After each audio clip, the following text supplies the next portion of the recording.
So, Dan, what do you want to call this show? I don't know. I feel like I'm getting poked, so poke the gorilla. Oh, yeah, you're the gorilla. Yeah, I'm the gorilla. Yeah. Well, it's another episode of Poking the Gorilla here, Dan. Yep. Poke. Seems like there's a lot of gorillas to poke. It's been a while, you know. We're doing this in our office now. Have our own setup. You know, we're getting professional. Yeah, getting professional, yeah. No coffee, but that's okay. I do have my coffee there, but, you know. I got my water. I usually have my coffee, so I don't want to break tradition. Okay. Whatever you say. Keeps you awake. Anyway. So, what gorillas let me ask you if you... There's a comic out there. He's actually a ventriloquist. His name is Jeb Dunham. Did you ever hear of him? I may have, but it doesn't ring a bell. He's funny. He's a very funny man. But he has one of his characters, he's like 5 or 6 characters. One of his marionettes, if you will. This isn't the guy with the terrorist marionette, is it? Yeah, that's the guy. Yeah, I do know this guy. Well, one of his characters is a redneck, for lack of a better term, right? Who likes drinking beer, you know, and yep. NASCAR and all that. And he had something that my wife showed me online somewhere. I forgot where she got it. And basically, what it said was, "Hey, state, fix my potholes because I pay you tax money to fix my potholes, so that when I drive my car, which I was taxed on when I bought, and I'm continually taxed on, hits the potholes and doesn't get damaged, so I have to repair it and pay taxes on the repair." So in other words, the point is that he's making a commentary about how many levels we're taxed. Okay. You see my point? I do. So what I did was, as a result is I started looking into, and I've done this before, and I just did it again as an exercise, how much it actually costs us as a resident in a particular state, in a particular city, in that state to live. And if you look at the numbers, Sean, you'll fall over. You'll get staggered. I mean, I have looked at the numbers. So it's unbelievable. You know, talk to me a little bit about what numbers are staggering you a little bit. Okay. In the state of Rhode Island, for example, which is our home state. Yeah. Well, I live in Massachusetts now, but my business. In terms of our business, my business is in Rhode Island. Yeah, don't get picky. You know. Rhode Island costs approximately $10,000 per man, woman, and child to run the state government. Right. Okay. The state. And now, when you're talking about 10,000, is that all of the taxation? Is that the sales taxes, income taxes, whatever excise taxes, or is that just income tax? No, that's all of it. All of it. That's the budget. Okay. Of course, they collect taxes to pay that budget, but that's the budget. Right. In the city of Warwick, which is where I live, it's about $4,000 per man, woman, and child. Now, this is every living being. Okay. So when you think about it, it costs. I don't think dogs don't count. Cats don't. I said being. Being. Is that a dog? Yeah, being. What's that? Anyway, go on. Again, don't get picky. You slowed me down. What fun would that be? Anyway, when you think about it, yeah, for me to live in the state of Rhode Island, in the city of Warwick, out of my income, they take $14,000. Okay, that's your tax rate right now. That is the average cost per man, woman, and child who lives in the city of Warwick, state of Rhode Island. Right. Oh, okay. Oh, Rhode Island is 10, and then it's another 4. Another 4 for Warwick. Okay. Right. And where does all that money come from? Well, it comes from a number of places. It comes from income tax, comes from tangible tax, comes from property tax, comes from all those taxes. Sales tax, fees, because fees are part of that. The point I'm trying to make is it's impossible for you not to wonder why. Like, for example, Dallas, Texas. Now, remember, Warwick is $4,000 per man, woman, and child. Dallas, Texas is $2,400. Do you know what their state level is? State is... No, actually, did I do the state? I don't remember offhand. Well, you got to add the two together. You could. I mean, because presumably Warwick has their state expenses, or they have their local expenses, their state expenses. They would get a portion of state tax. I did do California. Okay. Los Angeles California. And the state. Approximately 8,000. Together? Together. Okay. Yeah. Dallas, excuse me, not Dallas. Los Angeles, surprising, is under $3,000. Los Angeles. Okay. But that's a function of the density as well. So, you think about there's a couple of things that are going to go into that because, we can't, you can look at these numbers in a vacuum, but I think you kind of need to think of them in context a little bit more, right? So, does it cost the state? Okay, no, you said on a state level that's what it costs. Okay, so you have to look at population, right? Because you have to look at services per person, and across the whole population. Rhode Island's got a good population density. What do you mean? We have a high population density. We do? In the Only state in of Rhode area. Island. In the state of Rhode Island as a state, it's, last I checked, and granted it's been a little while, we have the highest population density of any state in the country. Under 1 million people? I'm talking about density, Understood. Population Based per on the size square, of the state. Per square mile. So we have a high population density. Mm-hmm. But what services we get are. Why don't you continue? I get your point. Yeah. I get your point, but here's my question though. You talk about high population density. Yeah. Which means that there's a lot more people in a small square footage or square mile area. So you have population density and you're going to have total population. Because, there's a difference. Because there's going to be a difference. Because Right. even though we have a higher population density than maybe the total state of California, there's more people in California. Or there's probably more people in like the LA area, for instance. Yeah, there's 8 million people, 9 million people. Right, in exactly. LA. Exactly. Right. For example, in California, I think there's 34 million people. Right. In Florida, there's 24 million. Right. In New York City alone is 8. Right. But when you talk about density, and I want you to think about this, in terms of economies of scale, we have a small state relative to a lot of people. Right. Which means because there's a smaller area, wouldn't it be fewer square miles or mileage of roads to maintain? Wouldn't it be a heavier taxability situation or taxable situation per person, which means that per square mile of the state, you're collecting more dollars in taxes per square mile because of the density. Okay. Okay? Yeah. So going along those lines and following that step, it would be cheaper to live in Rhode Island, to run the state government. It'd be cheaper, more expensive. Look at North Carolina. Charlotte, North Carolina, between the state and the city, it's less than $5,000 per person. Actually, it's closer to $4,100 per person, both combined. Sure. So how are we 14 and Charlotte is $4,100? Well, okay, so... You see my point, though? I do see your point, and I don't have any disagreement with this. Right. I know that one of the things that concerns you greatly is life in Rhode Island. In particular, yeah, of course, because that's where I But live. I guess the question becomes, yeah, right, but, we deal with things on a local level, a national level, and, financially speaking, we're paying attention to things on a world level even Absolutely. these days, okay? So I don't have any dispute on that. I don't even disagree with the idea that Rhode Island is particularly inefficient.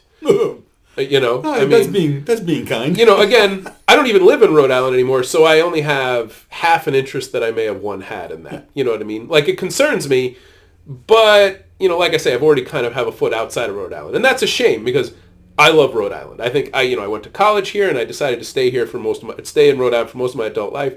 Just recently I decided to move up to Massachusetts for personal reasons. Mostly due to my relationship and education for my daughter and things like that. Although education for my daughter is relevant here. Think about right? that. So I'm guessing that wasn't low on the priority list. Well, it wasn't the highest factor, but certainly once I was looking elsewhere, it was a factor. So I wasn't going to go somewhere that was worse. I was going to go somewhere as good, if not better. And in my case, I did move somewhere that, by metrics, it seems better, right? Which isn't true of every place in Massachusetts. I'm not going to say that Massachusetts across the board has better education. There's cities that are worse than Rhode Island cities, and there's but generally speaking, they're better. Well, they have more schools, so like the averages are going to work out better there. I don't want to get this isn't an education. Not yet. Not yet. We're not into education yet, but in terms of quality of education per dollar spent, although again it's relevant. So you've said this to me a lot. You're disappointed with the way that Rhode Island manages things. Okay. Again, you're being kind. Yeah. Yeah, I mean, I'm just trying to be general here. Okay. You know what I mean? Like, disappointment is a spectrum. You know what I mean? You can be very disappointed or you can be slightly disappointed. You're very disappointed.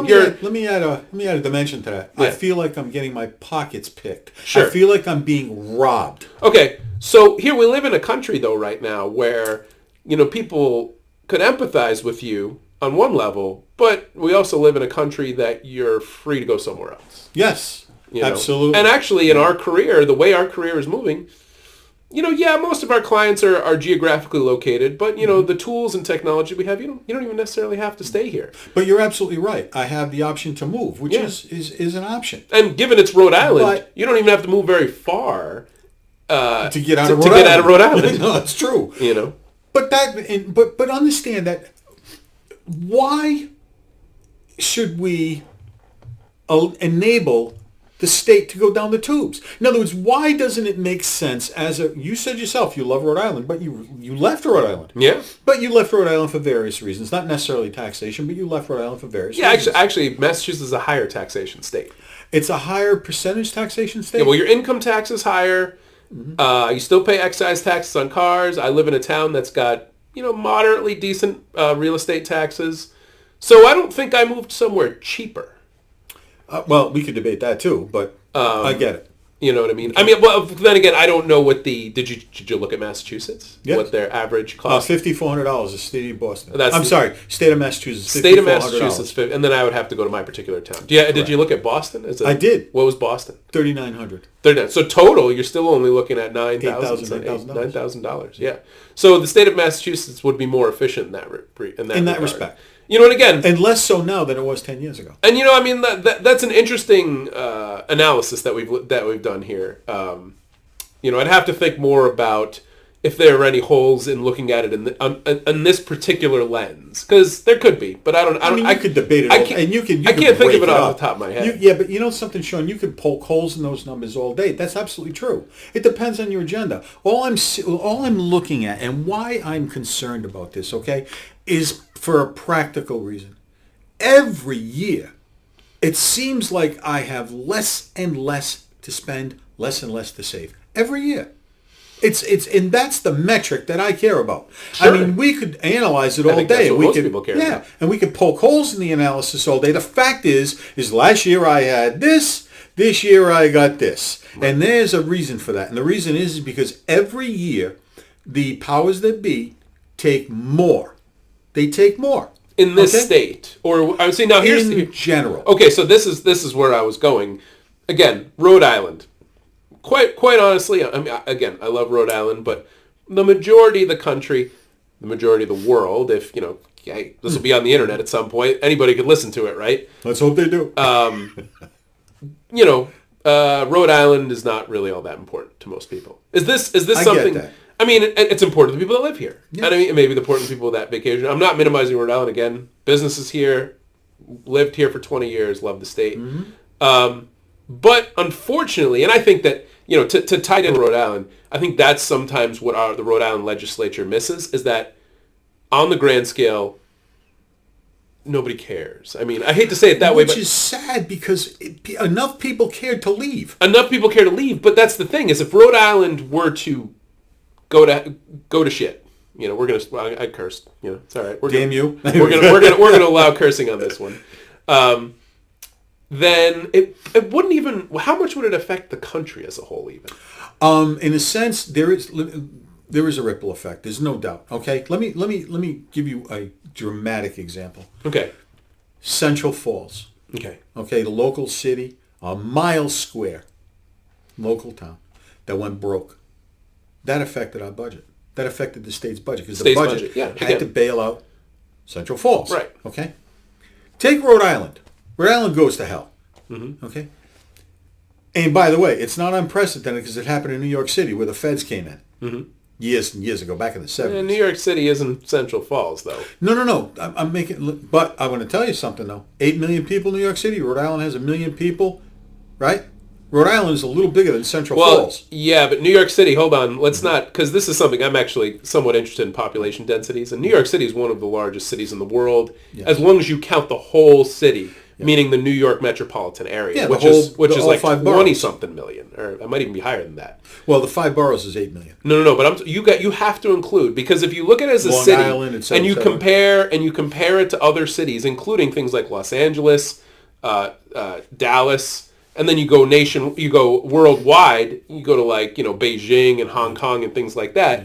Like no other city breaks off by this random border in the middle of the city. Whereas New York City has that phenomenon. Whereas really, if you look at it, you actually have to include things like Newark and into that area. So that whole area. Yeah, that whole area is relevant in terms of a population, because the population doesn't really care that there's a line here and a line But the only there. reason I brought up New York wasn't to make a comparison to Central Falls. The reason I brought New York up is to demonstrate that the feds come in if they have to. If they have to, Yes. yeah. So my position would be, if Rhode Island did drop off, and by the way, in the direction we're going and how fast we're getting there, we're not that far away, okay? Because right now, the feds kick in $4 billion a year to our budget, okay, for Medicare approximately. Right, I was about to say it must Medicaid. be Medicaid spending. Correct. Which is true However, of all states. yes, but Not that number, but No, that they right. contribute.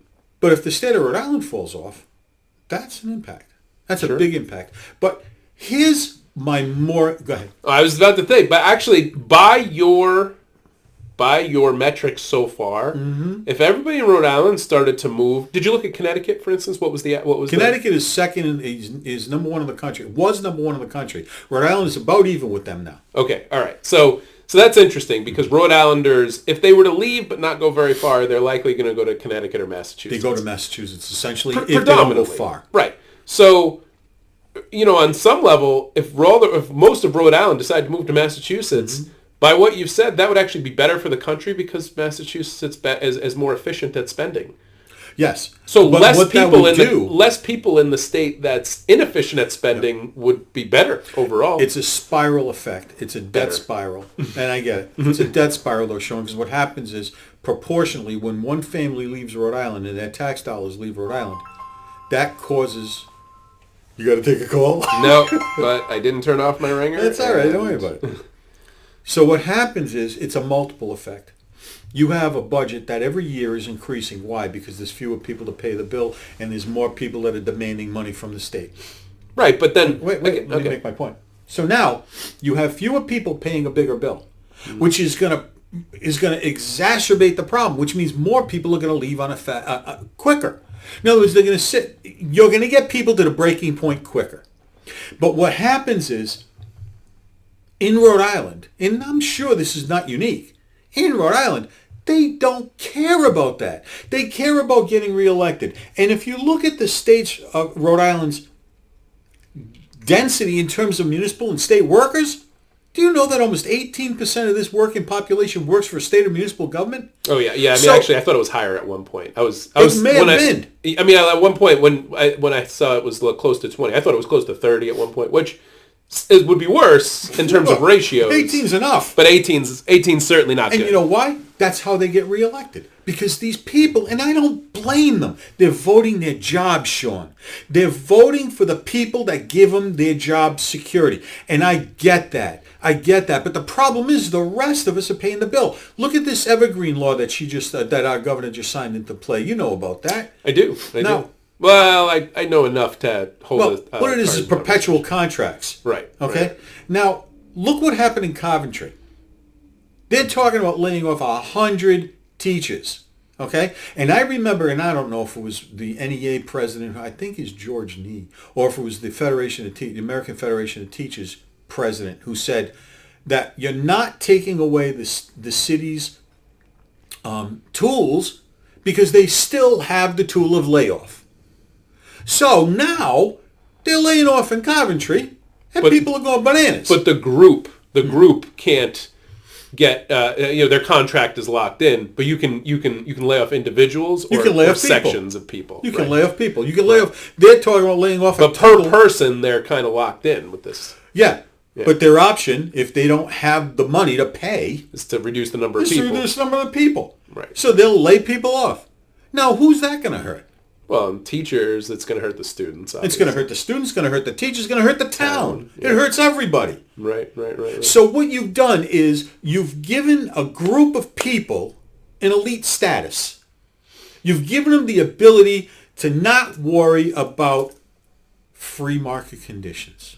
So I can go along with this to an extent. Okay, and but I can play devil's advocate on both sides. Please do. Because I understand what you mean in terms of. So here's an example that I would cite to kind of support. It's not exactly the same, but it's an interesting corollary. So I recently went down. Me and many of my college friends right now are turning 40 this year. Yeah, you get old. Yeah. So one of my when's your birthday anyway? July. So I'm not. Okay. Yeah. So one of my friends decided he wanted to go to Miami Beach for a long weekend for his birthday. So I went down there with him. I'd never been to Miami Beach before. Not a cheap place to visit, even for a long weekend. Nope. A long weekend probably cost me what a week someplace else would have cost. But one thing that we noticed, me and my significant other, Christina, noticed, is they add a flat 20% gratuity to all the bills there, right? It's not, but it's not your choice. It's just on the bill. Right. Okay, well, I understand the rationale behind that.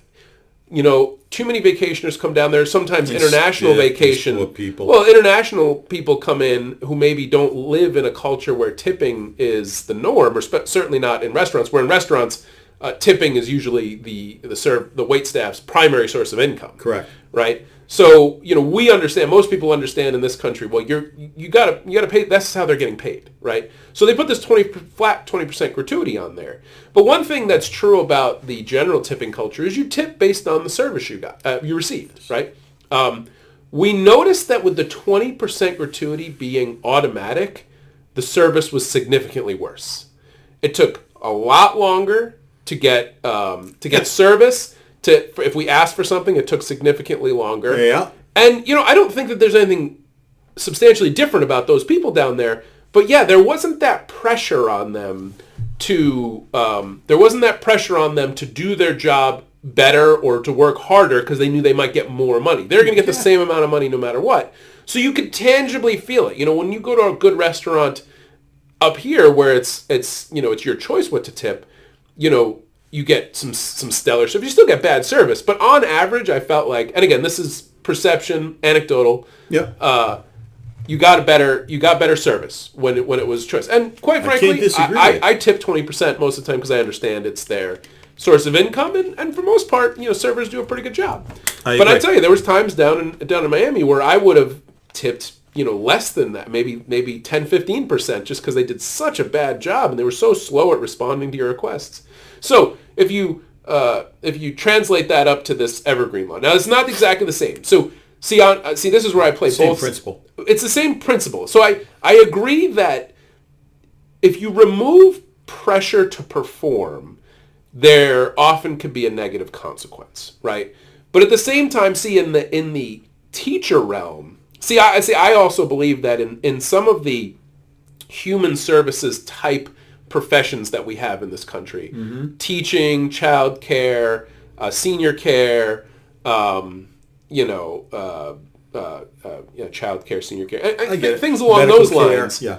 I believe we're significantly undercompensating those people because, and this is actually a topic of conversation amongst a lot of technologists right now, because what we're finding is these things that pay the average person a lot of money, our job, for instance, or accountants, or certain doctors, there's a forward-thinking idea that many of those things are going to get replaced by automation at some point. Some things that, lawyers and whatnot. But the things that are actually important that we don't see a way to automate are those things that we just talked about that are being significantly undercompensated right now. But let me push back a little, okay? Okay. I mean, let's hear a pushback. I wasn't completely finished, but No, sorry. No, go ahead. No, I think it would be better if you counterpointed and then I see if that changes, what I would say going forward. You say people are undercompensated. No, it's in the professions like teaching. Well, I think I should say, maybe not undercompensated is the wrong word. I think we undervalue those Okay. services relative to what the utility they provide to the society. Okay, so here's my question, and the only way to measure that is by compensation. Am I correct? So no, see, that's the problem. I think that it's not a great way to measure that. Well, there's personal accomplishment and there's gratitude that can be. See, when you say the only way to measure what is by compensation, what are you saying? Their worth. In other words, the argument you're saying is the term you used was undercompensated. Right. No. So the only way to measure their worth in terms of what they receive is their compensation. But I'm saying what we pay them relative to the long-term value on society. I don't think that that's a great way because right now the way that the compensations work, I feel like we're on this track towards underbidding. Essentially, it's a similar thing in a bidding war where it's like the lowest bidder wins. Okay, and who is the arbiter of what they're worth? Well, right. In this case, no, and this could feed into some of your arguments. The arbiter of what they're worth tends to be the local governments. The arbiter of what they're worth should not be based on politics. It should be based on the free market. In other words, if you're a good teacher versus a not so good teacher, shouldn't you be paid more? That should be the reward system based on our current setup, yeah. It should be, and it's not. No, it's not. It can be because there are entrepreneurial teachers that are finding ways. In the private sector. In the private sector, right. Yes. So you can, if you are significantly better, you might be able to find an avenue in the private sector. Now, I'm not saying go to a private school because there are private schools that don't pay well either. Not every private school pays well. That's and some of them are good private schools that don't pay well. Yes. But again, it's free market. If you want to get paid more and you think you're worth more, go find another job. Sure. But here's the problem. Well, that's it, though. No, that's it, though. Yeah. And that's my concern. Go find another job. Yep. Oh, I can't find another job that pays me well enough in the teaching field, so I'm going to go to another field. Like, I'm going to go sell insurance or something because I'm going to pay more. And then if there's a shortage of teachers, what's happening? If there's a shortage of teachers, you would expect more people to go to teaching, but I don't see that happening. Well, it happens if the wages go up. If the wages go up, and that's free market. That's the free market. I just don't see it manifesting itself like that. Oh, well, I'm not sure how education can be any different than any other thing. Now, let me just... Well, because it's not paid... Again, to your point, it's like it's not paid for out of pocket, so it doesn't have the same market sources. It's not paid directly out of pocket. We can actually... It's not. What? Because there's an intermediary taking our money? I don't pay the school. You do pay the school. Now, there's an intermediary that collects your money and pays the school. That's the point. But you're paying the school. Exactly. But the intermediary... and I can make the same argument in healthcare too, is that we have this intermediary system. And guess what? And it interrupts the feedback loop of the free market. Absolutely. That's correct. Absolutely. Exactly. And that's an argument that not an argument, that's a discussion that you and I had months ago. Sure. About how if the free market could be if the free market could be instituted into healthcare, it'd be a hell of a lot more efficient. Competition. Let me back up on my idea of the free market because because and I would state right now that I do not believe that the free market is the best way to allocate resources in all circumstances. I know you and I've had that discussion. I believe that the free market has places where it does a stellar job of allocating resources, and I think that the free there are other areas, and I do think this human services is an example of this, where the free market does not. Well, because for instance, in senior care, a lot of times in senior care, the only way that a senior has an income source or a means to pay for their care is through Medicaid. Yes. And that who's Medicaid? Right. And that's well, but the intermediary there exists, but it's of a limited nature, right? So you only have so much to pay for with Medicaid. So the free market exists in that. See, here's the other thing. The free market exists in all these areas. It just depends on whose free market incentives are being met. So in this instance, the entities that are free to pursue the revenues are the companies. But the only revenues they're free to pursue are the ones that Medicaid will pay out. right? Yeah. Which is of a limited nature. So they have to figure out ways to do things on just a shoestring budget, which often leads to underperformance. You have to find ways to get more money out of Medicaid. Out of less. Yeah. Which and is by the way, less. what's the common denominator between public education and Medicaid? I mean, I would imagine you're alluding to their government source. Bingo. Right. Their government source. So if you look at anything related to government, and by the way, let me give you another example if I may, okay? Right. Because this is the kind of thing that just irritates the hell out of me, okay? In Rhode Island, because I was having a conversation similar to what we're talking about now with this Evergreen, with a friend of mine who's in education. He's a brilliant man, and I appreciate him. And I've said this to you before. I really respect his opinion. He and I differ on a lot of things, right? But I respect his opinion. Right. He pointed something out to me. Do you know that if you're a teacher in the state of Rhode Island, and you've been a teacher, let's say, for 15 years, and you're at the highest pay grade, okay, and I'm probably $90,000 a year, okay? Yeah, Rhode Island teachers get paid well. We both have teachers in our practices. Yeah. Let's say $90,000, and you leave that school department. Do you know you cannot take a job at a lower pay grade within the state of Rhode Island? Correct. How is that? Now, how does that work? Because now you have a teacher that can't be paid less than they're being paid. So that chops the legs right out of the free market. Now, government again intervening with a law that stops a teacher from taking a lesser pay, which means even if they go, from what I understand, now I am not 100% sure on this because I need to get clarification from him on this, but I believe even if they go to a private school, it applies. That doesn't make any sense. I know it doesn't make sense. Let's That's table why I'm that not sure because of that. I don't. Let's see. But in the public school system, I'm throwing that one out. in the public school system, you cannot go to work for another public school system at a lower pay. I mean, I believe that it's all an interconnected system. Right? So what that tells me is that there are fixes in that prevent the free market from working in education. Not so much that, and I've heard this argument before, well, it's the mission. You have to worry about the mission. And what's the mission? The mission is to educate all. And that's fine. But isn't the primary mission to educate? Isn't that the third wish? Well, wait a second. You said educate all and educate. So I don't separate those. Educate all. No, educate all. But what I'm saying is, in other words, but the first word in that statement is educate. Educate. Sure. So your primary goal should be to educate. Yeah.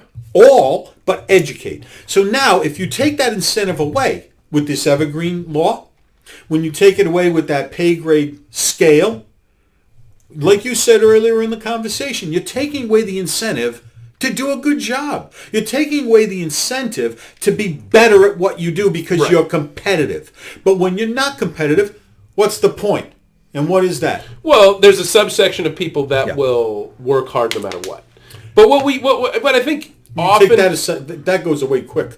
No, I think those people will always want to work hard. There's a few people that will. Exactly. That's all I'm saying. Is there a group of people that will work hard, because they're passionate about the work, because they're proud about the work they do. But then there's a group of people that will just do what they need to do.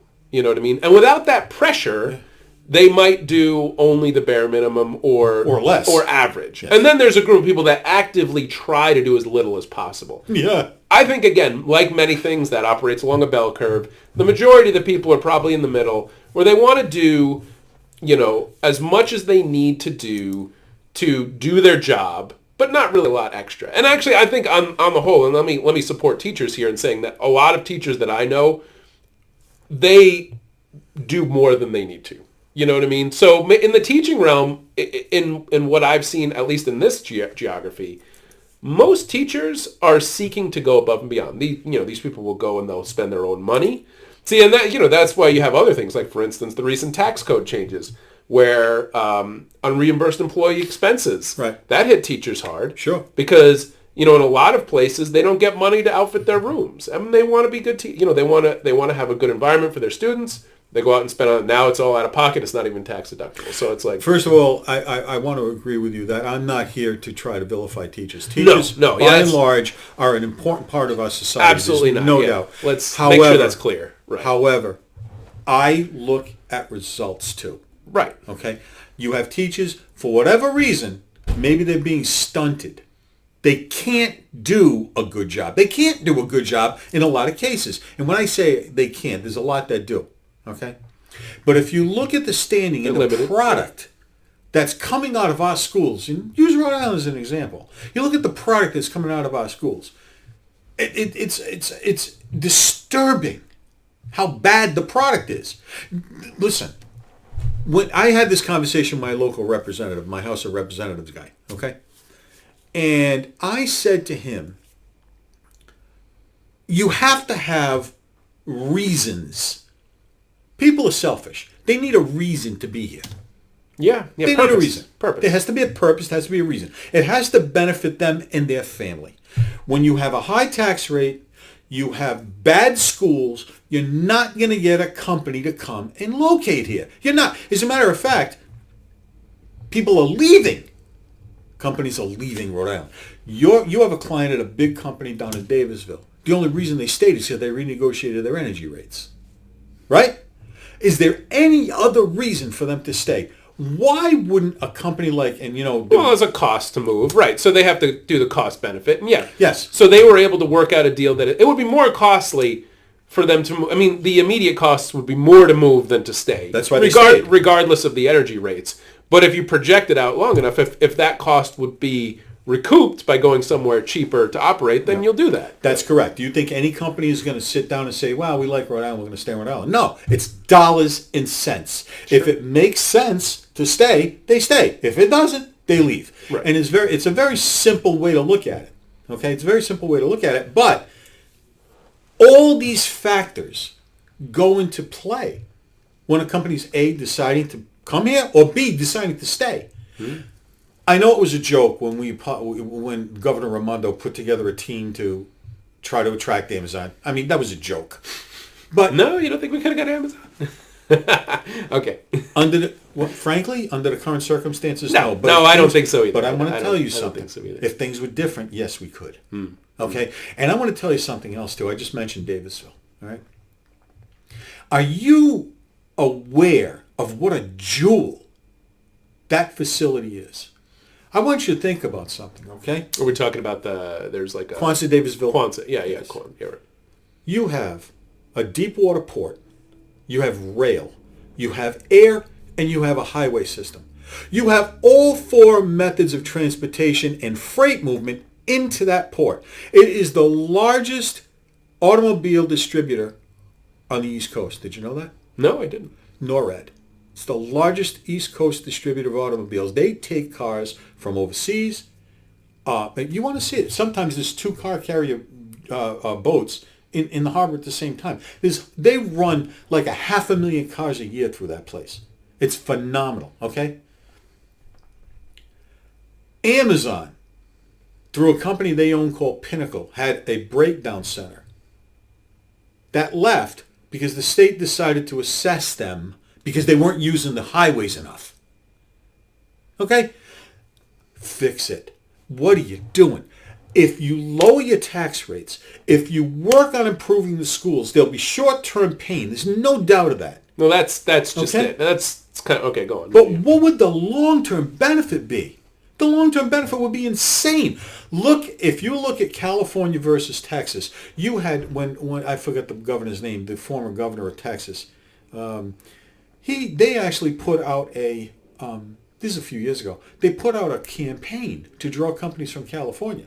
And they were very successful. They ripped a lot of companies out of California that moved to Texas. You have to, listen, it's very simple. If a company thinks they can make money, if somebody thinks they can make money in a certain area, that's where they're going to go. And if you have a nice place for people to live, a good tax base, you have a good tax rate, you have a good school system, you're going to not just attract the company and the CEO, you're going to attract all their workers. How is that tough to understand? But these people don't. They don't get it. Okay, so this is all good stuff, I think, because, you know, this is a 3-minute rant, by the way. This is a good example, I think, of things where, look, you and I are on opposite sides of the ideological, quote unquote, political spectrum, right? Yes. Oh yeah. However, this is a good example of like how we agree on the goals. Yes. We agree on the goals. I agree with everything you said. That's what people want. People want a way to earn a living, raise a family, be safe, enjoy their environment, right? That's what most people want. And that includes schools and things along those lines. But how do we get, so the question becomes is how do we create a system that incentivizes areas to become this way? Because essentially what we have here is, we have the United States of America, where we have states, and states can, they have to follow some, and again, the federal versus state argument we'll have to do another day, just because I think that would take us, into uncharted I'm a big territory. fan of states' rights, by the way. No, but it's an interesting setup, because the states can now change their rules to try to attract people to move into them. And what we find particularly in Rhode Island, and I honestly, Dan, I have to tell you, I think Rhode Island is a special case, because I think that Rhode Island looks at other states and sees what other states do successfully, and they think they can do it.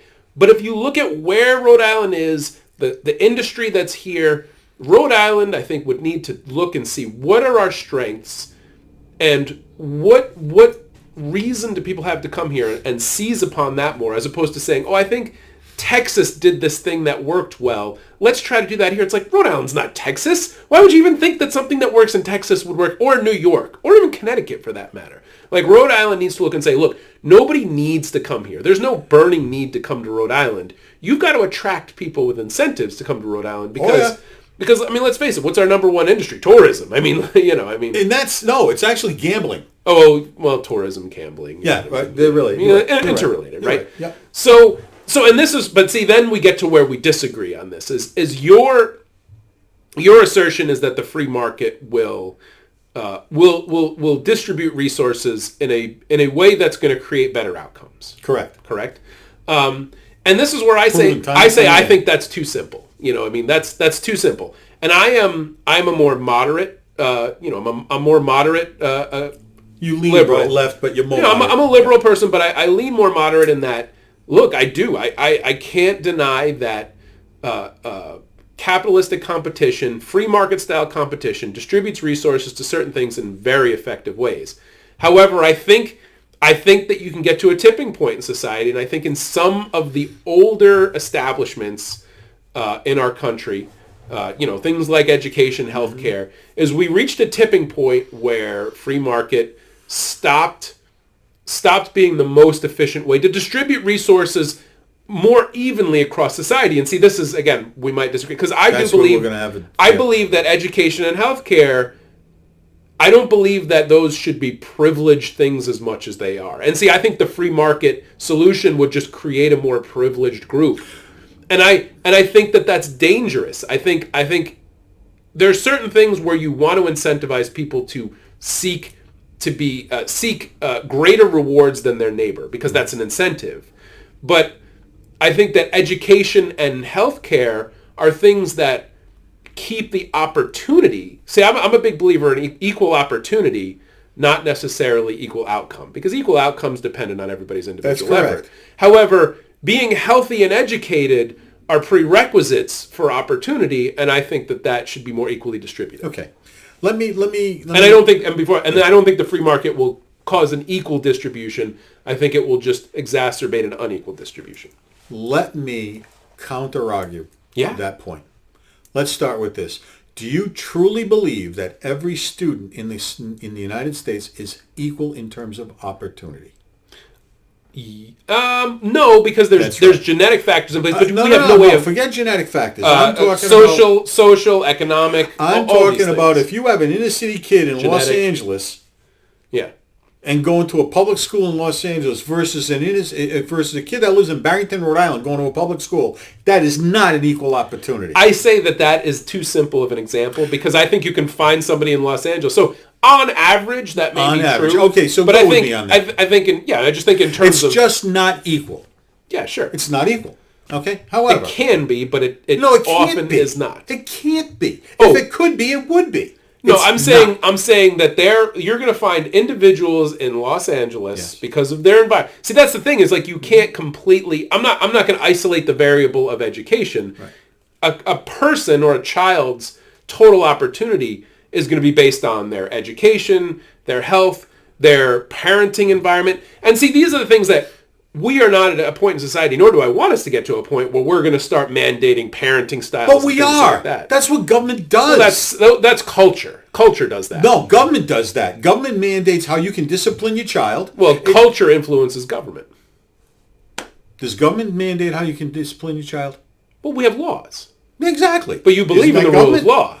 Isn't that government? Right. But Okay. do you want us to get rid of the laws? I did not say that. Okay. And that's not my point. My Okay. point is that government does interfere with parenting. It does interfere with Sure. our families Yes. all the time. Sure. Every time. The fact that government can determine whether or not you can get married is an invasion. Okay? I don't think the government should take a license for marriage. I mean, I don't disagree with that. I think. Okay. Yeah, I don't So think that's you should be just a small incentivized example. or However- disincentivized to be married. Yeah. Right. I So agree. now let me just walk this step with me, okay? Again, by the way, people, agreement, conservative and liberal. Yes. See, look at all these little things. Yeah, it works. Yeah, we're not at each other's throats yet. But anyway. Give us time. Let me make my point, though. My point is that, yes, you can take the shackles of government out of education, out of Medicaid, out of Medicare, okay?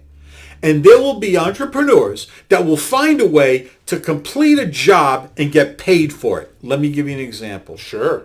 I mean, okay, go on. Okay, the free market will generate. Let me give you a real-time example. There are doctors out there that won't take Medicaid patients since the American Affordable Health Care Act. Yeah. Why? Because their reimbursements drop to a point where, again, government involvement. The reimbursements drop to a point where it's not feasible for them to take care of a Medicaid patient. Yeah. However, There are. Well, go on. Yeah. you're right. There are. There are entities associations and entities that will take that found a way to make money with them. Right. Exactly. Okay? Yeah. Now, you talk about... Most of the quality of that care is kind of poor. It's there. Sure. The free market created a need, created a niche, and created a way to handle that niche. Right. Okay? Wait. Okay. Now let's apply that to education. Okay. One of the arguments that my friend makes to me is that if you don't want a kid in your school and you're in a private school, you can throw the kid out. You can't do that in a public school. At the moment, he's right. You can't throw the kid out of a public school. He has a right to an education. You can expel a kid from a school. No, you can't. The kid has to be educated. You can't expel kids anymore. I didn't know that They you could can expel quit kids anymore. school at a certain age. I believe it's either 14 or I have 16. to look into that. That seems suspicious to me that you can't be You expelled. cannot be. You can't. A kid can be expelled from a school, but from has a to school, go to another but school. not from the whole school Not system. from the school system. There Correct. is likely a school that, and oftentimes we've That seen has it, to- in the city of Providence, there's caters schools- to problem kids. There's schools that have 2 grades, like one in particular in Providence that one of my clients was actually principal of. Right. And by the way, this guy's brilliant, but he's another guy entirely. Anyway, my point is that the free market will create a system that will educate these kids, will give them their right to an education, Sure. and be profitable doing it. Because that's what the free market does. It creates, look, I've often said to my clients, and I say this all the time, and you probably heard me say it, the economy is like a body of water. It seeks its own level. Okay, it seeks its own level. If you look at any major screw up in this country or in any state in the union, you could work your way all the way back to government involvement. That's just a fact. And it's Disagree. Sorry. Move on. Yeah, You can't say things are a fact that it can't be proven to Okay, be well, I'll facts. tell you what. Let's put it this way. I can name you things that government has screwed up. Sure, but that doesn't make it a fact because there's like hundreds of thousands of screw-ups. We'd have to sit here for the next 10 years And talking about I'll all bet you that most of them. And I'll bet you will that's go to not true. government. So let's move on. No. Let me make my point. Let me not move on. I'm just saying move on Yeah. from that it's a fact. It's Okay. it's an opinion. I'll tell you what. It's an opinion based on an awful lot of It's evidence. a opinion based on your experience. Circumstantial evidence. Well, it's pretty much everybody's experience. That's not everybody's experience. But anyway, let me make my point. We can go on and on that one. I Let me know, make my I point, know. though, okay? If you think about the framers of the Constitution, and for example, Thomas Jefferson. Thomas Jefferson said that government is limited and should be limited to basic needs. Basic needs such as shelter, protection, border security, and military might. That's what government should be responsible for. We've gone an awful lot further than that. Our government has taken on responsibilities that, in my estimation, they should not take on. Again, parenting, okay? Supplanting the need for a two-parent family. All right, so now you have a situation where kids today, and I hear, by the way, this is not me talking. This is a number of teachers that I've spoken to. Kids have no respect for teachers anymore. And I say that with a broad brush because there's plenty of kids that do. But by and large, kids do not have the respect for teachers that they used to have. A lot of that, teachers tell me, is related to their family situation. In a lot of cases, these kids are from single-parent families. In a lot of cases, these kids come from mothers that are not more than 13 or 14 years older than them. Okay? And I've heard some horror stories. And is it all the time? Is it everywhere? No. But it's more prevalent today than it was 40 years ago. There is a more prevalent situation where children don't have the care from their parents that they used to have. Rather than that the parents are together. Okay. That's not the point. Yeah. Okay. So I think we're getting off topic here a little bit, and I just kind of want to try to bring it back to the central theme here. How government does or does not interfere with things like parenting. Mm-hmm. I think that's a topic we could just have on its own. Oh my God, that's we can go on forever.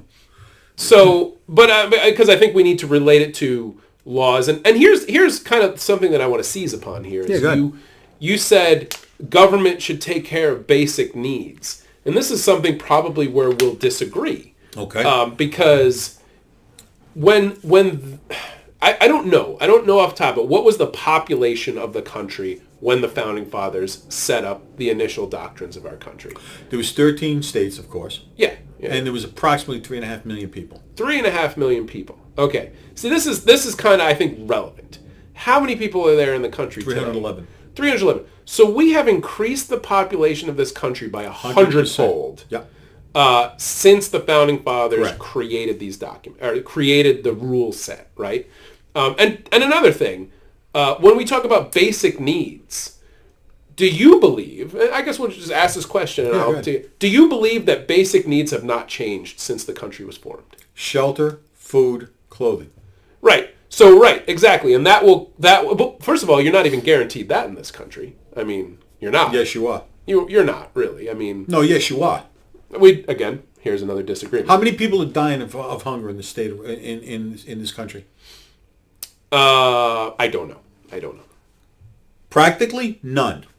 Yeah, well, and this is actually, again, another topic that we could go down, is we've shifted from famine to malnutrition as a problem amongst our culture, which is a better problem to have. And I believe, I certainly would rather people be undernourished than dying of starvation. Yeah, you know what I mean? That's an improvement. I'm with you there. But there are plenty of homeless people, and yes, and whatever. So that's all I'm saying is it's not guaranteed. And food is not necessarily guaranteed. What I think it is it's just easier to get. Like, it's rare that you won't find a way to eat if you seek out a way. There you go. You're not going to be turned away. And luckily, I think that's a cultural thing. However, I don't think we have a cultural norm of everybody gets shelter. I don't agree with you on that. I think it's possible. I think people can seek it out and find it. But I also think there's a group of people that don't understand how to do that.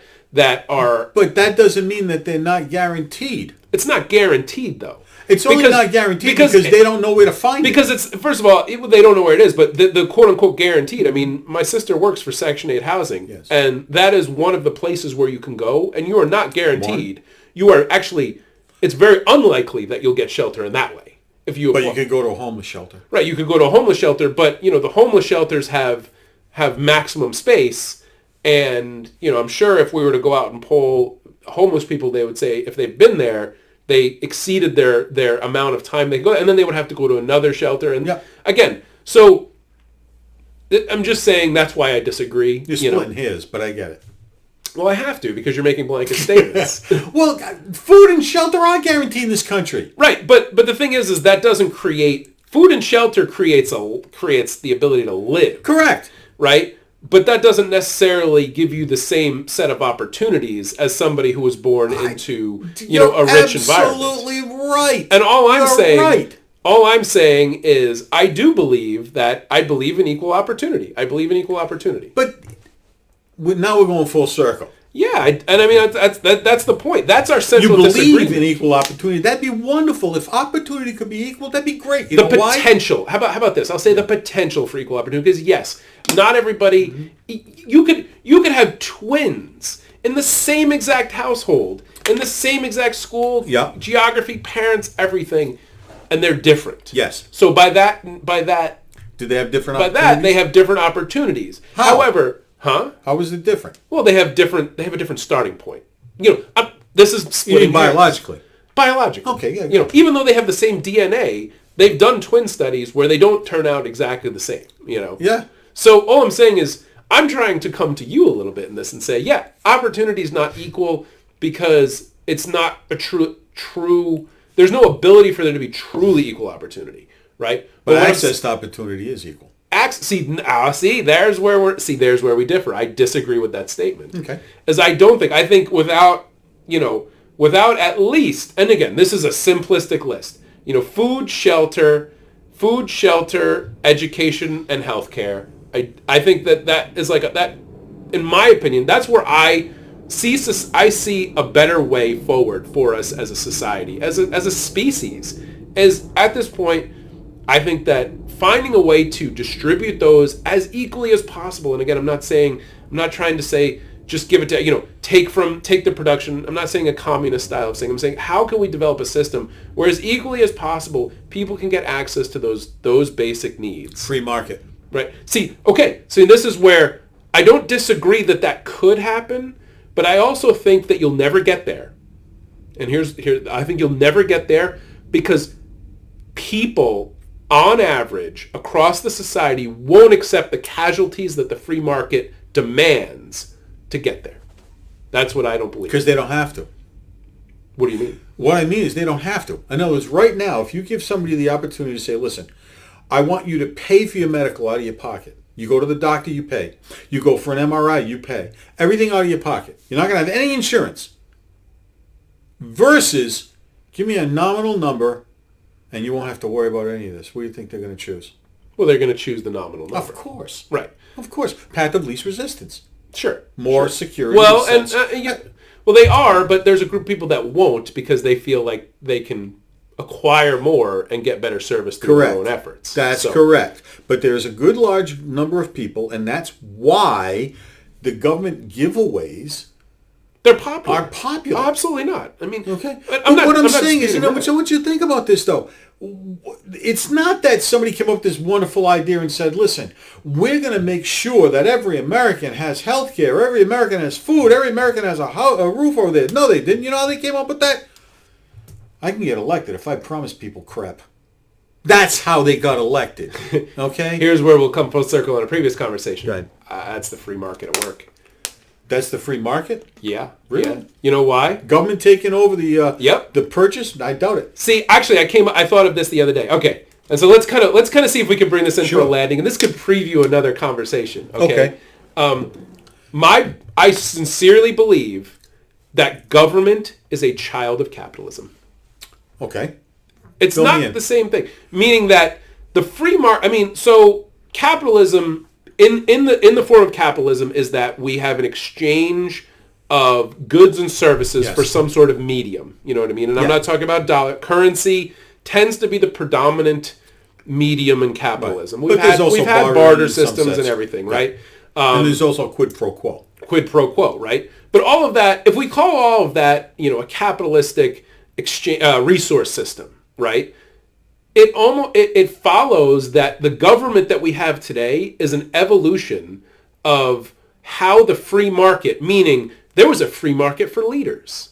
Yep. And those leaders competed to become powerful in that forum. Correct. Which was developed by the system of exchange and resource distribution that we created, which was capitalism. So government followed capitalism. I don't think capitalism followed government. Let me tell you what the biggest difference is between relative to capitalism and government. Right. Okay. Capitalism, pure form of capitalism, when you're expending, okay, to get something in return, right? Whose money are you spending? Your own, I guess, is what you're Bingo. looking for. When a politician stands up there and says, I'm going to give you free cell phones, and I'm going to give you free health care, and I'm going to give you free food, and I'm going to give you a $10,000 stipend a year, whose money are they spending? A piece of yours. And yours. A piece of And all of us. 311 million other people. Some people more and some people Hold less. on. So a capitalist has to be cognizant of what they're spending to get a return. A politician could care less because it isn't their money. They're spending other people's money, and it doesn't matter. That's the huge difference between. And don't get me wrong. I'm not saying that you're not 100% wrong. You're not 100% wrong. Don't get me wrong. But what I am saying is that is a fundamental, basic problematic difference, is that a politician isn't spending his money. He's spending yours. And that's what they work on. Sure. No, and okay, so this is something. Yeah. Stay tuned next time for this one, because I think this is what we can talk about another time. Because again, I would further the fact that everything you just said reinforces my point that all of this came about because of the exchange of something, whether it was influence for goods, because politicians are just out there trying to make a living like the rest of us. That's right, yes. That's their job. That's their source of income and their prosperity. Very ingenious And they're ways of doing it. and they're using that incentive, and they're dealing in multiple things. They're dealing in influence, but they're also dealing in money, because we live in a society that exchanges money. Yeah. Let me share one more thing with you. And a comment I made a minute ago about how ingenious people are in general. I believe Americans are the greatest minds on the planet. Well, humans are the most adaptable species that ever walked this planet. Yeah. And I think Americans in particular, I admire Americans. I think Americans have an incredible mind. I think they're unique. We think very uniquely. Okay. There is a law that in the country you can only donate as an individual $1,000 to any political candidate. Only $1,000. Now the PAC law is different. Okay, that's a group of people, and they can. And what makes PACs so? What makes the Supreme Court side with the PACs is that they do not have an allegiance to one candidate or one party. They can donate anywhere. That's what makes it legal, I guess. Okay. And you know how I feel about donating to a politician. Right? But there are politicians out there, one family in particular, the Clintons, with all due respect, and I say this and I use this as an example only because they're the ones I believe came up with this idea. And again, it's ingenious. They want to supplant or skirt the $1,000 a person law. Because what was happening at the time was, let's say you had a company with 500 people and you wanted to donate to a candidate. You would take $1,000 from each one of your 500 people, and I'm using big numbers, just bear with me, and pool the money and give it to the politician. And I know this because when I was a kid, I used to see it in my father's business, okay? And then you would reimburse the employee. Well, that obviously got nailed. They said, no, you're supplanting the law. You can't do that. So what did the politicians do in particular? And like I said, as much as I'm not a big fan of the Clintons, I got to give them credit for coming up with this one. Their way to supplant that $1,000 a person law was to start writing books. You write a book. Are you limited to how many books an individual can buy? No. There you go. So what they would do is they'd write a book, call their donor and say, buy 10,000 copies of my book. And this is absolutely happening. It happens all the time. And I mean, it's not illegal. It's also true, I think, these days of speaking engagements. Speaking engagements, yeah, absolutely. Because you can but just say... But speaking engagements can't be used for a campaign. Right. Yeah. I guess the book thing. I guess I never put that together. That you could write a book while you were campaigning Of to course you get them can. to buy your book. That's Yes. interesting. And between but the two that's Clintons, but that's genius. That's genius. Yes, in that's the exactly realm my of point. here's the rule set. I mean, again, it's like, but Let's again, go around it. it just I see in my opinion that proves my point that the political system we have is a child of our capitalistic system. That's all I'm saying. And I'm saying if we really just and see, whereas, you know, if we spend a lot, I just think, and here's what we could do. We'll have to do this another time because I think we're going long. If we get to, you know, if we consider them two separate entities, then we're not acknowledging the link between them, and I think that limits our ability to understand it. That's what I'm saying. I'm with you. Okay. All right, what's next? Oh, well, I think it's time for a coffee and Yeah. maybe some lunch, you know? Sounds like a plan.